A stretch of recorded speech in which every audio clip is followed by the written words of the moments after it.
Hey, before I get into it, like, comment, and subscribe. And yeah, let's get into it. Hey, man, it's your man Herf. And it's been a minute since I recorded. You know what I'm saying? Football season is creeping around the corner, you know what I'm saying? And there's some things I want to put my little 2 cents on, you know what I'm saying? And I'm sure there's other people that, you know what I'm saying, that cover the Commanders and they put their little 2 cents on the same things. But I just want to put my 2 cents on it. Can I do that?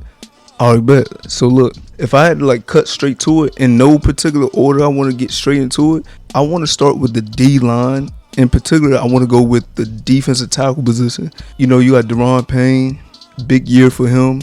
Javon Kinlaw, big year for him. Johnny Newton, big year for him. Those the main three people that I'm keeping an eye on the defensive line in general, but on the defensive tackle position, those it matters what they do, and you need these guys to step up regardless of what happens, whether they stay or they don't stay. You need these guys to step up. You know what I'm saying? These guys, all three of them, in a sense, are playing for a potential contract within another year or whatever. Like Deron Payne, he got another year. Kinlaw, he can easily be cut after the season if he plays like how he played last season. And Johnny Newton, he could just not be brought back after the next season. You know what I'm saying? We could just let him be. You know what I'm saying? We could cut him, we could trade him, we could do whatever with him afterwards. We wouldn't care anymore because he clearly didn't bring any type of anything back. You know what I'm saying? And so to start with Deron Payne, after the 2022 season, you would have hoped with all the money that we had spent on him, you would have wished that he could at least be that same player, if not at least 60 or 70% of that same player. And he hasn't been that.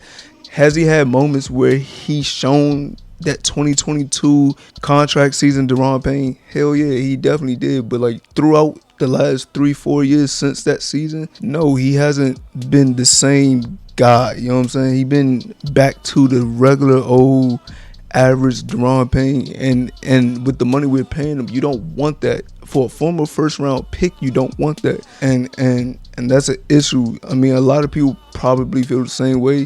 I'm one of them guys, hey, just let the man ball out. And if he does play well, I'll be willing to let him walk. I don't think I want to bring him back. And that's just me personally. You know what I'm saying? Deron Payne, cool though. I like Deron Payne, but I feel like it's just done on that side. That's just me though. And the thing with Deron Payne, oh my God.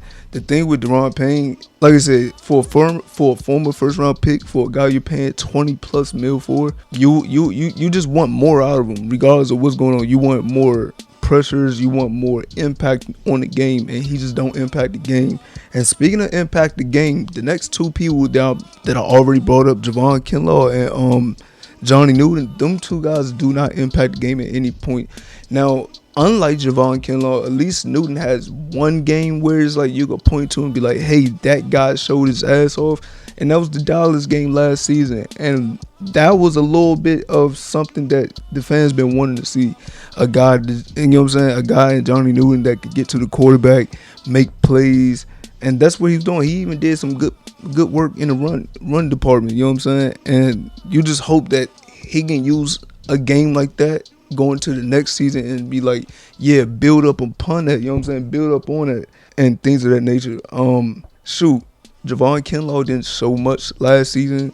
I know a lot of people didn't like the signing. I was iffy on it, but I wasn't a fan of what he was showing on the field. And like I said, if anything, let him have the same season he had in 2025. This little experiment is dope. You know what I'm saying? It's no more. You know what I'm saying? It's over. And I'm not hoping for him to be cut. I'm not hoping for him to just be moved on after one bad season or whatever. But you want more out of a guy like Javon Kinlaw, someone who's also a former first round pick. He got the size, you know what I'm saying? He was 6'5", 6'6". He big as hell, no diddy, you know what I'm saying? No, like if I gotta put a pause on that, pause. But he's a big human, you know what I'm saying? For someone his size and things of that nature, you would hope he'd impact the game a little bit, and he just doesn't. He did okay in the run game, but when you talking about the overall impact, it was not there. Including the run game, it just wasn't there. It's like he was just there to be a body, and if we was gonna pay him to be a body, we could have paid him way less than 15 mil a year, and we signed him for 3 years. Like I said, I know it's a chance we can get an out next season, so you want him to actually earn his medal, you know what I'm saying, earn his pay, you know what I'm saying, because that would hurt me if you sitting there and we put 15 mil in your pocket and you're not My voice cracked, but yeah, no return on anything. Like, you know what I'm saying? Like, I would hate that. I'd be all the way honest. I would hate that. And Kinlaw, between him and Newton, I don't know who's more of a ghost in the game. Like, Deron Payne a ghost some damn self, but like Kinlaw and Newton are true ghosts on the field. Like, you don't see, you don't hear, you don't feel their presence. They are really ghosts, and it sucks because we need, for this team to be successful in 2026, they need to, and I got to repeat these words, they need to, one more time, they all need to step up. I'm talking about from Deron to Javon to Jerzon. That was so head ass, but let me be. From Deron to Javon to Jerzon, or Johnny, as he want to be called. These guys got to step up, bro. And the team depends on this front seven with the way that the free agency had went. They depend on this front seven, and that's all I'm gonna say. They depend on this front seven. You need that D line to get after it. Every single member, from the edges to the D tackles, you want them to impact the game in some way, shape, or form.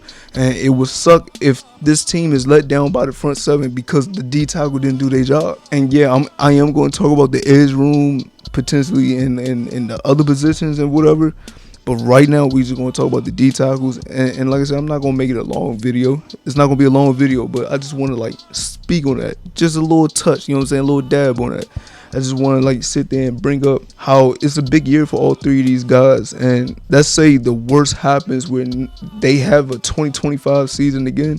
And I'm talking about all three of these guys having a 2025 like season on this defensive line. Yeah, it's a chance we just going to have to retool that defensive line one more time. You know what I'm saying? We're going to have to draft and put in real money to get more defensive tackles because Deron Payne didn't do what he was supposed to do or what we expecting him to do, which we should be expecting our former first round pick who we paying $20+ million for to impact the game. Like, you want him to really impact the game, and if he's not impacting the game, he can walk. And even if he does impact the game, again, I said it earlier, I'm okay with him walking.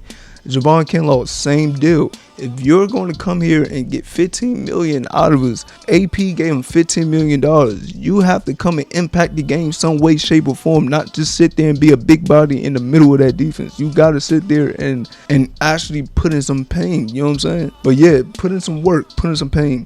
Like, dude, I want to see you get some sacks. I want to see you actually put some actual pressure on the quarterback. I want to see you be more disruptive in the run game. Like, you're brought here to be doing that. You're already brought here to be DT2, the second defensive tackle next to Deron Payne. You want to see more out of Javon Kinlaw. And with Jerzon Newton, he needs to show some form of life.